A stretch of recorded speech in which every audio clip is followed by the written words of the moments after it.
Bank Nifty के भीतर potential points को कैसे आइडेंटिफाई करें, क्या होगी इस वीक के बैंक निफ्टी के बाद की स्ट्रैटेजी, कैसे निकालें इफेक्टिव स्टॉप लॉस लेवल, क्या है करंट सिचुएशन में बैंक निफ्टी के वेव का पैटर्न।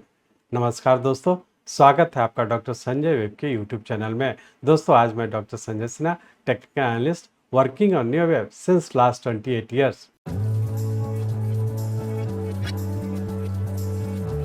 स्टार्ट करने से पहले मैं समझता हूं कि आप लोग निश्चित रूप से डिस्क्लेमर को अच्छे से देखकर पढ़कर समझ लिए होंगे। इस चैनल पर दिए गए सभी कंटेंट एजुकेशनल पर्पस से बनाए गए हैं और इसका उद्देश्य किसी भी प्रकार की एडवाइस या रिकमेंडेशन करना नहीं है। हम सेबी रजिस्टर्ड फिनेंशियल एडवाइजर नहीं हैं, इसलिए हम आपको स्ट्रिक्टली सलाह देते हैं कि अपने प्रोफेशनल के कंसल्टेशन के बिना आप कोई भी डिसीजन फिनेंशियल इन्वेस्टमेंट, ट्रेडिंग या कुछ भी ना करें। कुछ भी प्रॉफिट या लॉस होता है तो उसके लिए रिस्पॉन्सिबल आप खुद होंगे। हमारे YouTube वीडियो में आपका स्वागत है। इस वीडियो में हम बैंक निफ्टी से रिमार्केबल रिटर्न पाने के लिए न्यू एनालिसिस के फंडामेंटल्स लॉ को समझेंगे।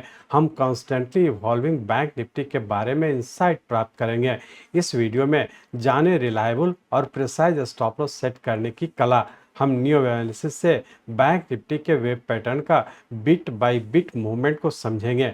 बैंक निफ्टी के सबऑर्डिनेट वेव एक्शन को जाने। यह वीडियो आपको एक कंप्लीट ट्रेडिंग स्ट्रेटजी का निर्माण करना सिखाएगा। सीखें नियो वेब पावर का एंट्री से लेकर प्रॉफिट बुकिंग तक एक reliable trading approach. Bank Nifty के करंट स्टेज में वेव स्ट्रक्चर की जानकारी से सफलता पाएं।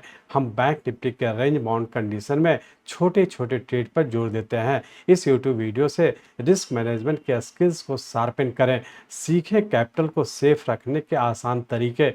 रियल लाइफ केस स्टडी से अपॉर्चुनिटी को पहचानें। यह वीडियो आपको एक ट्रेडर और इन्वेस्टर के रूप में बैंक निफ्टी में अगले कदम के लिए वेल प्रिपेयर्ड रहने में मदद करेगा। हम बैंक निफ्टी के नेक्स्ट वीक मूवमेंट में मैक्सिमम प्रॉफिट मेकिंग पर जोर देंगे। रियल टाइम चार्ट पर सावधानी पूर्वक लेबलिंग और एनालिसिस के माध्यम से वेव पैटर्न जानें।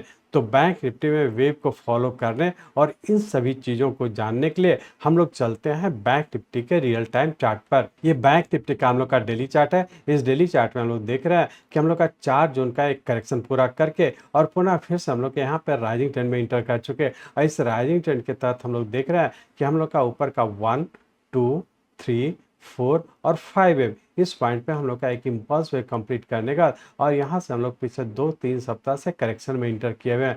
अब हम लोग ये देखने की कोशिश करेंगे कि 4 जून के बाद जो राइजिंग ट्रेंड में हम लोग इंटर किए, जिसके तहत हम लोग का यहाँ पे एक इम्पल्स वेव पूरा करके करेक्शन में इंटर किए हुए हैं, तो इसका सबऑर्डिनेट वेव किस पैटर्न में है और आने वाले समय क्या होने की संभावना है। तो इसलिए हम लोग इस डेली चार्ट को कन्वर्ट करते हैं आवरली चार्ट में।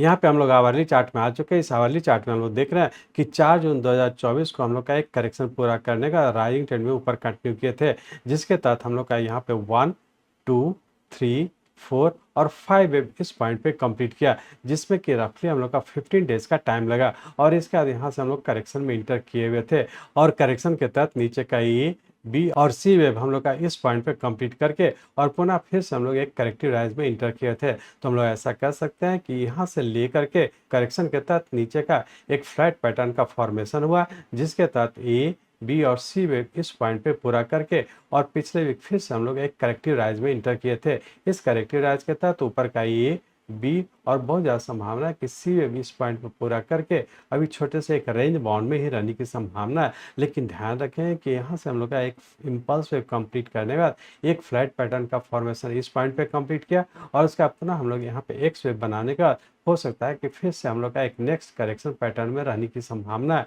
तो हम लोग यहाँ पे कह सकते हैं कि हम लोग का इम्पल्स वेव 27 जून को कंप्लीट करने का उस समय से हम लोग का करेक्शन में है और इसके बाद हम लोग का रफली यहाँ पे 16 डेज का टाइम लग चुका है। जबकि हम लोग यहाँ पे देख रहे थे कि हम लोग का जो वेरी शॉर्ट टर्म का राइजिंग ट्रेंड था, जिसके तहत हम लोग का 15 दिन का टाइम लगा था और इसके बाद हम लोग यहाँ पे रफली 16 दिन का टाइम बीत चुका है, लेकिन अभी भी हम लोग का 38.2% से नीचे नहीं आ पाया। ये अपने आप में इंडिकेट कर रहा है कि यहाँ से जब हम लोग का वेरी शॉर्ट टर्म का राइजिंग ट्रेंड था, ये हमारा इस पॉइंट पे कंप्लीट किया और यहाँ से हम लोग का वेरी शॉर्ट टर्म के करेक्टिव फॉल में इंटर किए हुए और करेक्शन पूरा करके पुनः फिर से हम लोग ऊपर ही रहने की संभावना है। तो हम लोग ऐसा कर सकते हैं कि वेरी शॉर्ट टर्म में हम लोग का यहाँ पे करेक्टिव फॉल में है और करेक्शन पूरा करने के बाद पुनः हम लोग फिर से ऊपर ही रहने की संभावना है। तो इस तरह से हम लोग कह सकते हैं कि 4 जून 2024 से जो राइजिंग ट्रेंड कंटिन्यू किया, जिसके तहत एक वेरी शॉर्ट टर्म इस पॉइंट पे कंप्लीट करके और नेक्स्ट हम लोग का वेरी शॉर्ट टर्म के करेक्टिव फॉल में इंटर किया और ये करेक्टिव फॉल जब भी पूरा करके फिर से ऊपर कंटिन्यू करेगा तो फिर से हम लोग वेरी शॉर्ट टर्म के राइजिंग ट्रेंड में इंटर कर जाने की संभावना है।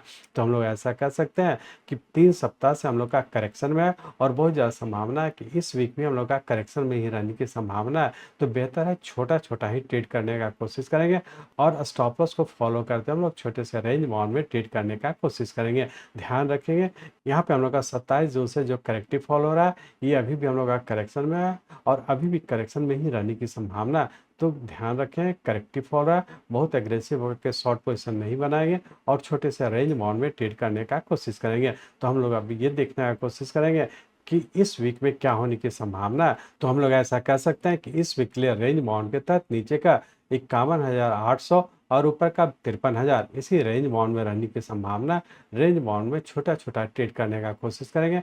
इसलिए हम लोग इस वीक का जो 5th trailing lower stop loss है 51,100 का, इसी स्टॉप लॉस को ध्यान में रखकर छोटे से रेंज बाउंड में ट्रेड करने का कोशिश करेंगे।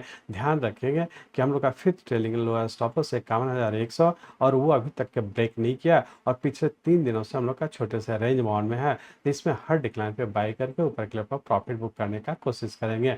अब हम लोग ये देखने का कोशिश करेंगे कि मंडे ट्यूसडे को क्या होने की संभावना है। तो इसके लिए हम लोग इस आवरली चार्ट को कन्वर्ट करते हैं 15 मिनट के चार्ट पे। यहाँ पे हम लोग 15 मिनट के चार्ट में आ चुके हैं। इस 15 मिनट के चार्ट में हम लोग देख रहे हैं कि यहाँ पे हम लोग का एक करेक्शन पूरा करने का ऊपर की ओर फिर से कंटिन्यू किया था, जिसके तहत ऊपर का ए बी और सी वेव इस पॉइंट पे पूरा होने की संभावना और फिर से हम लोग का नीचे करेक्शन में रहने की संभावना और करेक्शन के तहत हो सकता है कि मंडे ट्यूसडे रेंज बाउंड के तहत नीचे का 52,000 और ऊपर का 52,700 इसी रेंज बाउंड में रहने की संभावना। छोटा छोटा ही ट्रेड करने का कोशिश करेंगे। नीचे का स्टॉप लॉस रखें 51,750 का, इसी स्टॉप लॉस को ध्यान में रख करके छोटे से रेंज बाउंड में ट्रेड करने का कोशिश करेंगे। इस तरह से हम लोग कह सकते हैं कि इंट्राडे में भी हम लोग इन डिक्लाइन पे बाय करके ऊपर के लेवल पर प्रॉफिट बुक करें, लोअर स्टॉप लॉस को फॉलो करें। वीकली पॉइंट से जब भी नीचे आता है डिक्लाइन पे बाई करें, ऊपर के लेवल पर प्रॉफिट बुक करें और उसके लिए 5th trailing lower stop loss 51,100 के स्टॉप लॉस को ध्यान में रख करके ऊपर की ओर कंटिन्यू रखेंगे।